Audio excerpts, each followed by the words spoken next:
Voilà, comme je disais tout à l'heure, moi, sur le discours de Macky Sall, je pense que Macky Sall ou de fait, Macky Sall, je me dis toujours, Nidi dirait, Macky Sall, c'est deux personnes différentes. Il faut un Macky Bi et un Macky Belé. Donc, vous avez le discours, d'abord, avant de commencer le discours, je vais vous dire quel genre Macky Sall en ce moment discours. Je vais vous expliquer plus tard. Macky Sall a parlé du terrorisme. Macky, l'un la foyer, le jarta foyer, moi terrorisme. Macky, vous êtes venu au Sénégal en 2012. Nous, terrorisme, nous avons vivre des années en avant. Bien tu n'avais même pas le courage de dire je suis musulman. Wax baat boobu rek soo ko waxoon tubaab yëpp daw. T'avais xam nga dem ba nga xam ne yow ñemeetoo fësal sa li nga doon parce que dañ lay juger ci li nga doon te fekk yow lañ lay juger di terroriste tu l'es pas. Macky nga ñëw vous êtes obsédé par ce truc mais lu tax ma ne leen Macky quand il fait un discours da ngay xool Macky Sall d'abord ban Macky Sall moo ñëw présenté wu di def discours am et avec qui Macky Sall parle parce que c'est vrai il y a ce terrorisme qui est partout dans le monde, je dis une grande partie du planète mais pas partout. Mais Macky Sall quand il parle de terroristes il parle pas de l'Afrique. Moi ce que j'ai vu il parlait du Sénégal. Parce que Macky Sall, il est convaincu dans sa tête qu'il y a des terroristes au Sénégal. Mais lui, il faut aussi analyser qu'est-ce qu'il appelle des terroristes, Macky Sall, et qu'est-ce qu'un terroriste, et les lieux où il y a les terroristes. On peut dire il y a quelque part en Afrique, mais pas partout en Afrique. Lui, ce qu'il appelle terroristes, c'est les opposants. Que ça, les opposants ne sont pas des terroristes et terroriste c'est autre chose. Moi je pense que un terroriste c'est quelqu'un qui sème la terreur. Cette terreur c'est Macky Sall qui la sème envers sa propre population. Macky Sall du moment que ce askan ñemewuñu exprimer wu, du moment que ça askan ils sont pas à l'aise, ils vivent pas à l'aise. Et du moment que ça askan, ñu ngi jaay sen ngor. Tout ça à cause de vous, de votre politique. Donc ça pour moi, cette personne qui fait ça, on l'appelle un terroriste. Donc c'est Macky Sall là qui sait qu'il est terroriste. Xam nga li nga doon nga koy yakal ñeneen. Et il sait s'exprimer sur le terrorisme parce que il est parce que nit ki li nga doon bokay wax tu te sens à l'aise. Et ce que fait Macky Sall, il a parlé de la Covid-19 et ce qu'ils ont contribué sur Covid-19. Ce que vous avez contribué Macky Sall, on l'a vu. Là où vous avez mis l'argent, on l'a vu. Tu vois, du moment que nga jël ay ceeb diko def ci auto mbalit yow waxuma la maladie rek mais le romb Covid-19 di nga ko yakkal sa askan. Li romb Covid-19 di nga ko yakkal sa askan. Vous avez parlé de tout ça dérive bi mooy Covid bi la vie chère Macky Sall vie chère bi Covid ba fa la ko fekk. L'électricité, l'eau, tout ce que besoin primaire yi doomu aadama soxla yépp loolu Covid ba fa la ko fekk. Te ëllëg si biir bu dee lépp la ñuy layoo yow di nga layoo Covid ndax lu jóg nga ne Covid bi. Je vous donne un exemple sur les habitations. Les habitations, nit ñi naan ça coûte cher. Boo nee nii ñu neen bailleurs yi li ñuy def ak lii ak lii. Mais est-ce que ces gens qui disent que l'habitation ça coûte cher, est-ce que dem nañ au fond du problème? Parce que c'est comme que nga ne Sénégal il y a trop de problèmes. Mais le fond du problème c'est qui? C'est Macky Sall. Il faut aller au fond du problème. Les habitations, pour savoir pourquoi c'est cher, pourquoi c'est bailleur. Parce que déjà, exemple, pour commencer, un projet d'habitation, seulement les dossiers que tu dois fournir, tu dois payer un architecte. Et un architecte, l'inkoy fay, peut-être, une petite partie du fondement. Parce que l'architecte, disons, qui fait bien son travail,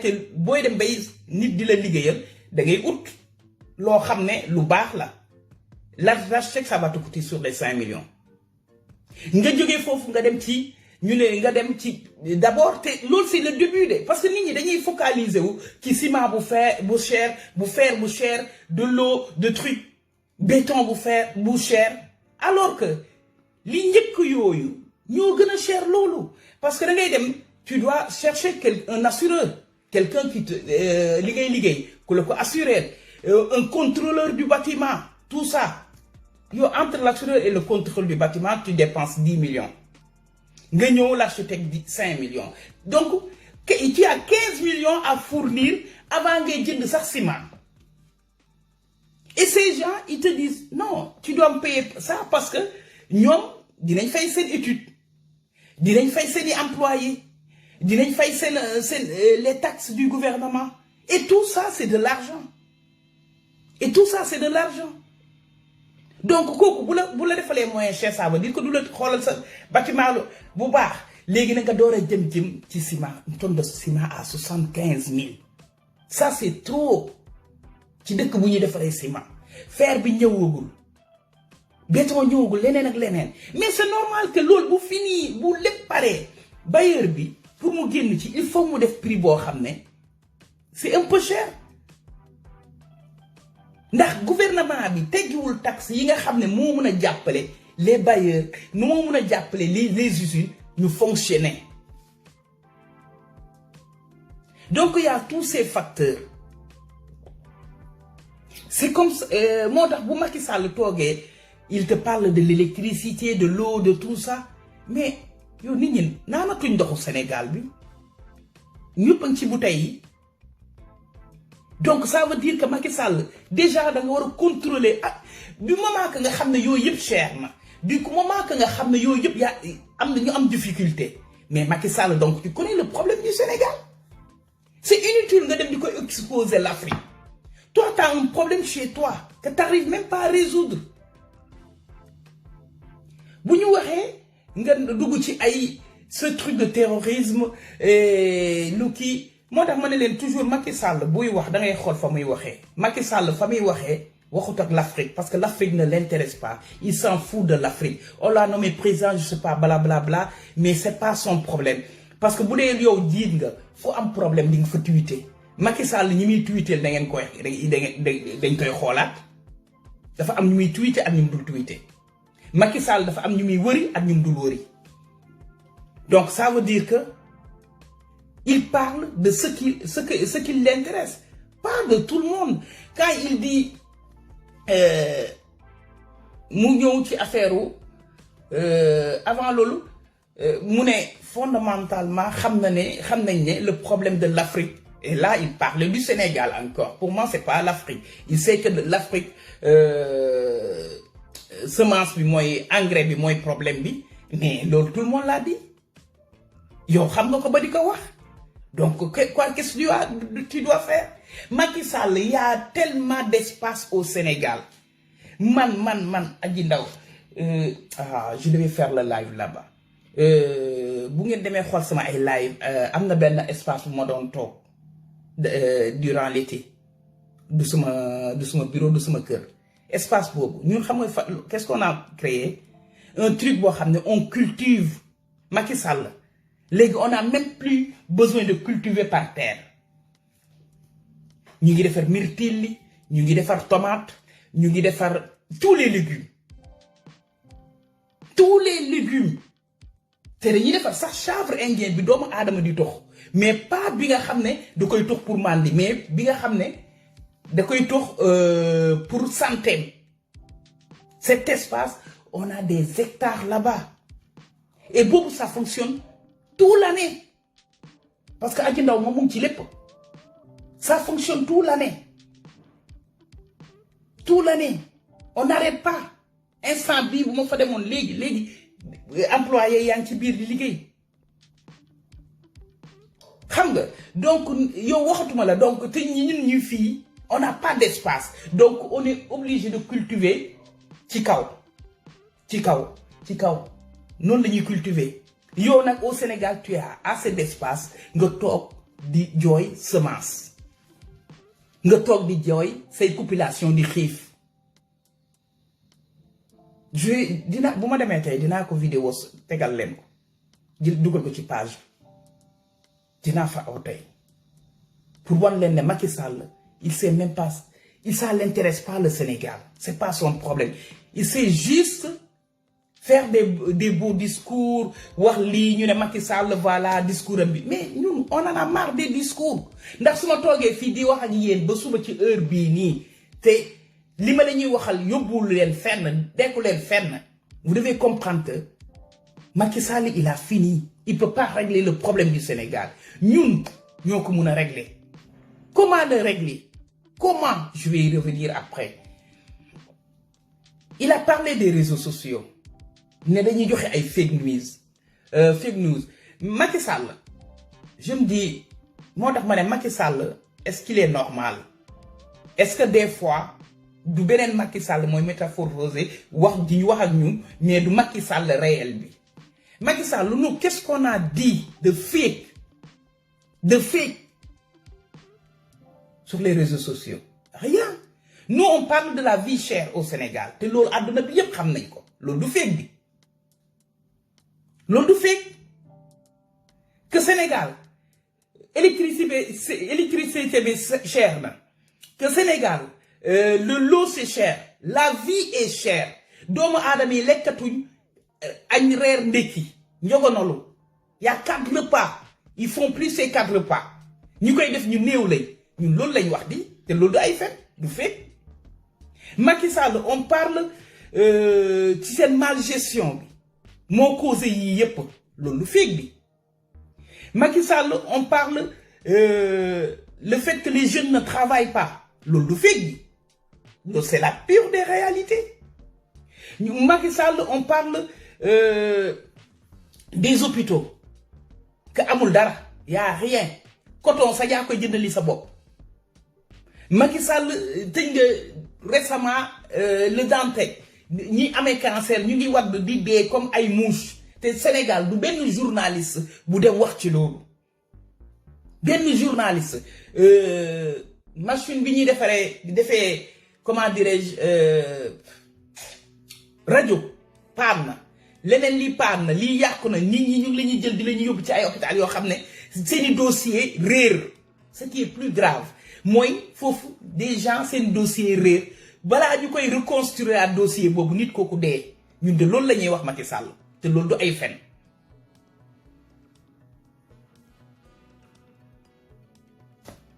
donc je pense pas que ñun am nañ lenn loo xam ne lu ñu wax loo xam ne lu féeg la sa ñi nga àndal Macky Sall du matin au soir ñu ngi dem ci plateau yi di saaga Seydina Ousmane Sonko loolu du féeg bi ñi nekk ci réseaux sociaux bi mënuñ law détailler lenn ci Sénégal boo leen toogee di wax ak ñoom dara ci Sénégal xamuñ ko ñoom ñu ngi obsédé wu comme Macky Sall nu mu obsédé woo ci Ousmane Sonko ñoom noonu la pareil au même ils te parlent que de Ousmane Sonko ils ne comprennent pas que Ousmane Sonko c'est un symbole du projet c'est pas lui le problème ñoom le problème ils devaient comprendre que c'est le projet c'est pas Ousmane Sonko dafa symboliser loolu rek te nag groupe bu ne am nañu it ki ñu wóolu dañuy jiite que donc tellement qu'ils sont obsédés duñu xool ce qui leur entoure benn affaire la ñuy fixé wu te ñooñu Macky Sall bu ñu waxee nga ne ñooñu ñi li ñuy def ci réseaux sociaux yi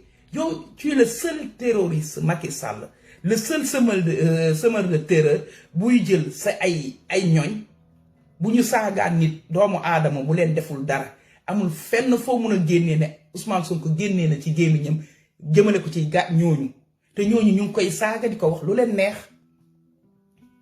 yow yaa ngi gis loolu ñun de loolu la ñuy dénoncer te ñooñu yow bu ñu paree nga nommé leen ministre ak ay député ñii nga fay leen jox leen xaalis parce que c'est des esclaves encore dans leur tête ils croient pas à leur force Macky Sall yow ku ne sa wet rek c'est parce que gëmul boppam seede yàlla parce que gëmul boppam ki gëm dëgg boppam te man mun naa cee ginnaaw yàlla mun naa cee génn doo ànd ak Macky Sall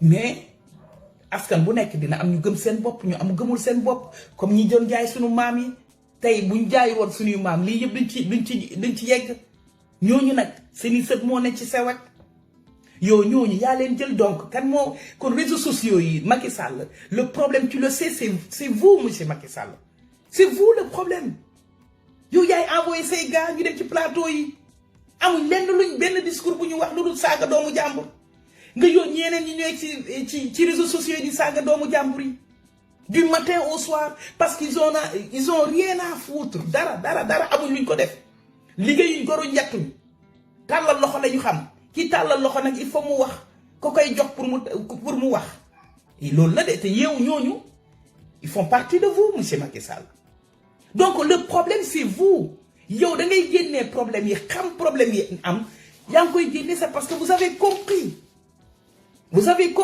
là où est le problème et vous avez parlé aussi de Turquie là loolu moom moo tax ma ne leen Macky Sall day métamorphosé wu parce que de la constitution quoi vous avez parlé de ça et je pense que du moment que nga xam ne dañu ko war a respecter j'espère que ce Macky Sall le vrai Macky Sall va respecter ça parce que looloo tax ma gën a wax ne kii waxut kii beneen Macky Sall moo taxaw di wax parce que beneen Macky Sall bi xam na problème bi donc day mélanger wu des fois mu génn nii des fois mu génn na le moo tax ce que je vous dis pour régler ce problème pour que vous puissiez sortir de cette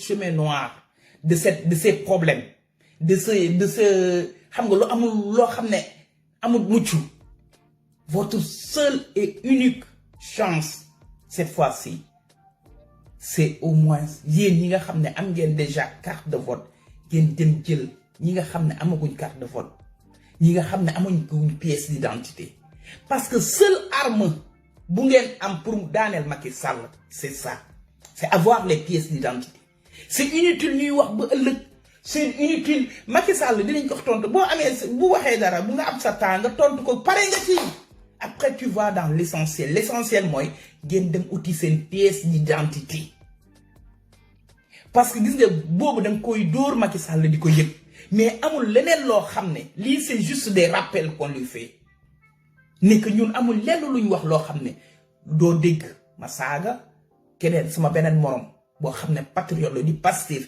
di saaga man gisaguma ko boobu Macky soo ko gisee rek joxoñ ñu ko ñu xam ko man de gisaguma ko ndax ku ci nekk bëgg nga réussite au Sénégal Macky Sall ce que tu confonds terroriste ak opposant c'est deux choses différentes yow sa opposant nga jël tëj kii donc qui sème le terreur koo xam ne amuñ droit xale yi ñu ba léegi yaa ngi leen jël tëj Macky Sall yow yaa leen jël tëj du keneen du ma sàmba du ma demba donc li nga def bu ko yekkal ñeneen ñi yaa ko def amul kenn ku ñeneen ku am fitu dem jaar ko benn nit boo xam ne def ne contre naa Macky Sall nga jël tëj ci kii bi Ndongo Lo barki dem boo njaay ngeen ko jàpp mu yokk ca la ngeen jàppoon kon qui sème le terreur Macky qui sème le terreur chaque jour ngeen génne benn fake news nit ñi nekk ci mbel parce que le Sénégalais aime parler le Sénégalais ne réagit pas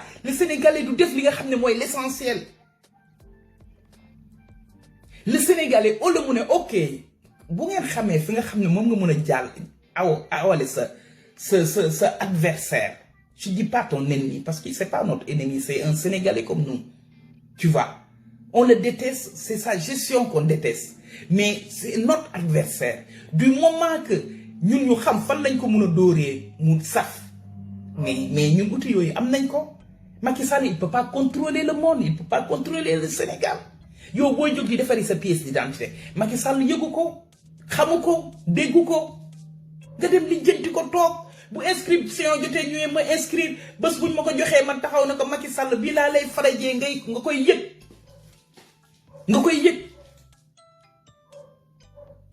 nekk fexe ndax bu ngeen demee di monter ay cellule ci koñ di nga xam ña fa amul cellule ba dina mën a xam ña fa amul carte d'identité cellule boobu taxaw ci koñ boobu ña fa amul carte d'identité mu jàppale leen. Qu'est-ce qu'il faut? Un extrait de naissance, certificat de résidence, carte photo nga dem te doo photo yi sax fa lañ la koy defee defaral la sa pièce d'identité. Mais qu'est-ce qui est plus facile pour nga résoudre le problème de ton pays, pour nga résoudre yow say propre problème. Donc ñun amul lenn luñ fi def loo xam ne lu Macky Sall war a taxaw ne ay fake news. Kan Ndongo Lo mi ñuy wax ndongo lan dégg Ndongo Diop bi ñuy wax Ndongo Diop lan la fi def lu dul toog wax détaillé li xew Sénégal. Macky nga jël ne ko ràpp ñoom les otages politiques, les 16 otages politiques pareil, ñoom Ousmane Diagne pareil, ñoom Kara pareil, Macky Sall ku ngaa nga ne ko nit ci kaso bi. Donc qui sème le terreur envers cette population? Macky Sall ko ànd ak yow lu ko neex am lu ko neex def dara du ko ci fekk. Donc qui est le terroriste? Kan mooy jël di sa passeree alalu Sénégal li nekk ci biir Sénégal yi bu ko Sénégalais yi xamoon man je me dis nit ñi ne bu ko Sénégal non des fois tu sais des choses yoo xam ne boo ko waxoon tey àdduna bi tas Sénégal mais tu sais qu'ils vont rien foutre dañuy dem toog di ko discuter ku nekk di wax sa opinion pare nañ ci parce que le Sénégalais est égoïste. Le Sénégalais bu ñuy wax naan le Sénégalais ne sait pas partager nañ leen waxante dëgg dañuy jël symbole yooyu naan dëkku teraanga man je crois plus à ça. Peut-être autant je croyais à ça mais plus maintenant en connaissant mon pays. Doucement, que je commence à connaître mon pays. Le Sénégalais, il est égoïste. Le Sénégalais, il pense seulement à sa personne. Parce que li bu doon tay ñepp dañ ko def sen luñu sen affaire bop. Kon ñun Macky Sall paré won na yag na heure bi dafa doon taxaw rek di superviser. C'était yalla mais leneen du ko ci fekk. Mais le Sénégalais non, pour mom na ñeneen ñi def mom mu tok. Foog ne loolu après du ko fekk fi mais dalay fekk fi ba tëbal la ndax nit boobu yéen a koy dund ñun bu ñu toogee di wax c'est parce que yërmande moo taxaw parce que cordon ombilical boobu ñun ba léegi mënuñ koo dagg te duñ ko mës a dagg. Donc qu'est-ce qui vous empêche de vous lever le matin jóg dem mairie defar sa extrait dem defar sa carte certificat de résidence dugg ci biir police bi defar une pièce d'identité parce que tu es un être humain da nga war a am lu ñu la identifier. Bu la yàlla traité ko bu la dara jotee sax ñu xam ne diw sàngam lii la nit ki war ngaa doxantoo sa carte d'identité war ngaa doxantoo sa groupe sanguin yooyu c'est important chez une personne pour en cas dara. Mais qu'est-ce que vous faites? Non, ils préfèrent se réveiller à 13h wala 11h taxaw fa teg seen attaaya di wax nga ba pare ku réussir nga taxaw nag di ko yàq lu naqadi mais non. Yow yaa toogoon di attaaya moom mu dem toog gëm boppam avancé. Donc arrêtons ce qu'on fait nañu dem